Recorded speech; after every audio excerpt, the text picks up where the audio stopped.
Welcome to AC 24/7. I'm Aaron Dean. Temperatures across the U.S. continue to soar this week, creating dangerous conditions from sea to shining sea. More than 20 daily heat records were tied or broken Monday. The Advocate Channel's Mike Valerio is in Phoenix, Arizona, which is expected to hit 110 degrees or higher for the 19th day in a row. Scorching temperatures sweeping across the country. More than 65 million Americans under heat alerts from coast to coast. Some areas seeing triple-digit heat. It's just harder to breathe, without the moisture in the air. Do what you can, stay hydrated. In Phoenix, Arizona, temperatures reached at least 110 degrees for the 18th consecutive day. So far this year, the county's recorded 12 confirmed heat-related deaths. The heat is being blamed in the death of a 73-year-old man who was simply out for a bike ride. We are saddened by the loss of a member of our community to this apparent heat-related death. Phoenix ER doctor Frank Lovecchio says he's also seeing a rise in heat-related illnesses. This is the worst with regard to the amount of patients, the amount of flow. We try to cool them down as fast as possible. Health officials are warning people to stay indoors, but for some, like those experiencing homelessness, that is not an option. Crews were handing out water to the homeless to keep them cool. No clouds, direct sunlight, and that combination really is deadly. The heat streak showing no signs of ending soon. The National Weather Service warning the heat is expected to last for the next several days. In Phoenix, I'm Mike Valerio reporting. The U.S. says an American detained after crossing the border to North Korea was a U.S. soldier. No other details have been released. Cases of Americans or South Koreans defecting to North Korea are rare. However, more than 30,000 North Koreans have fled to South Korea to avoid political oppression and economic difficulties since the end of the Korean War in 1953. And Americans are still spending money even though economists are worried about inflation. According to the latest data from the Commerce Department, shopping at U.S. retailers was up in June for the third straight month. Spending rose 0.2% last month. That's still slightly lower than what economists had been expecting. Adding to economic concerns, this week Russia and its allies are taking steps to drive up food and gas prices around the world. The Advocate Channel is taking a look at how. I hope that every country is watching this. Events happening overseas could be a blow to American wallets. Today's decision by the Russian Federation will strike a blow to people in need everywhere. Moscow says it will no longer allow Ukraine to safely export grain. Ukraine usually accounts for 10% of the world's wheat exports. The price has already ticked up in global markets. I think it'll drive inflation higher, particularly in those very volatile food and energy categories. Meanwhile, AAA says within the past 2 weeks, gas prices have been edging higher. That's as Saudi Arabia makes good on its plan to reduce oil production this summer. And now Iran is adding another complication. It threatens U.S. and global interests quite a bit. The Pentagon is taking action to defend merchant ships in this critical strait. It says Iran has been harassing and even attacking them. Particularly oil. So much of that flows through the Strait of Hormuz. That's a choke point for the Middle East that has global trade implications. And when the cost of food and gas go up, it prompts the Federal Reserve to intervene. It's signaling it will raise interest rates again this month and probably next month, too.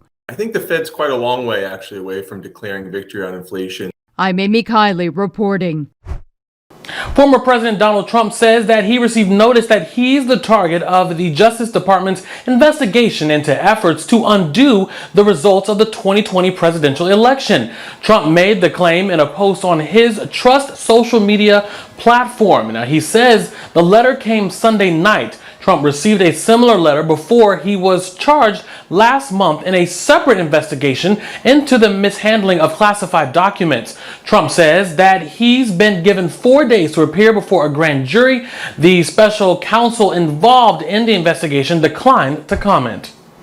There's little doubt that former President Trump was very specifically and granularly involved in trying to overturn the results of the legitimate presidential election that he lost.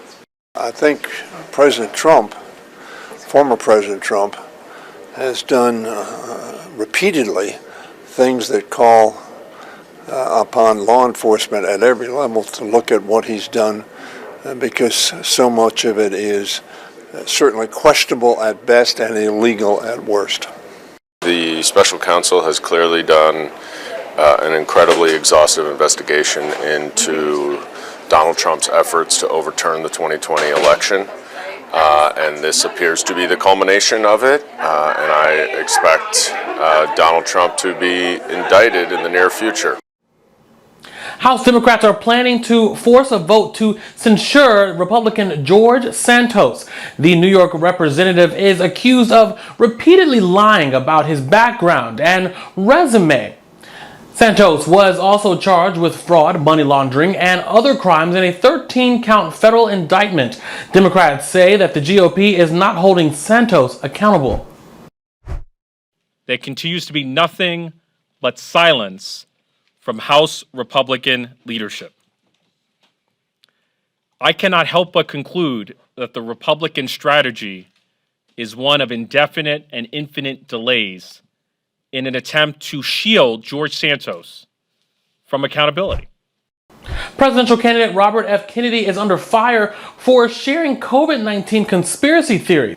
Kennedy falsely suggests that COVID-19 could have been designed to ethnically target to spare Jews and Chinese people. To be clear, there is absolutely zero evidence COVID was created to attack certain groups or ethnicities, and Kennedy didn't offer any studies to back up his theory. Kennedy attempted to walk back the comments posting on Twitter over the weekend. Troopers at the Texas border were repeatedly told to push migrants back into the river and deny them drinking water.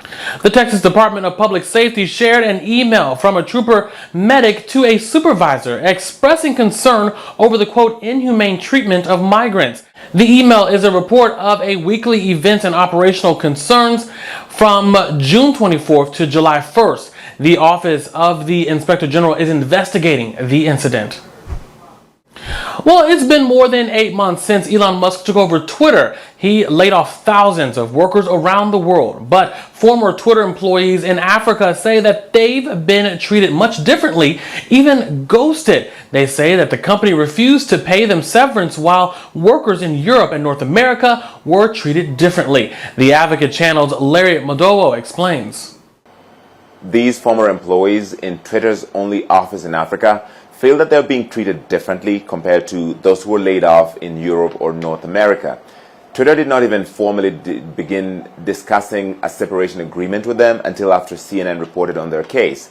And after that, these employees feel that they were lowballed by Twitter. They were reluctantly forced into accepting this severance offer of 3 months' pay, as well as repatriation costs for foreign workers who had moved into Ghana for their job, and the legal cost of the negotiating process. But after agreeing on all that back in May, they haven't heard back from the company. I want to read a statement from the lawyer, Carla Olympia, who's been representing them. She says, unfortunately, it appears that after having unethically implemented their terminations in violation of their own promises and Ghana's laws, dragging the negotiation process out for over half a year, now that we have come to the point of almost settlement, there has been complete silence from them for several weeks. The attorney representing these former Twitter Africa employees says she is considering legal options for action against Twitter and other jurisdictions, including Ghana. And this is not hundreds of employees. There were just 11 people who are asking for this severance from Twitter, and they feel that the world's richest man surely can afford to pay them. Larry Madowo, CNN, Nairobi. And thanks so much for joining AC 24/7. For more, you can go to theadvocatechannel.com and subscribe on the Advocate Channel YouTube page. For the Advocate Channel, I'm Aaron Dean.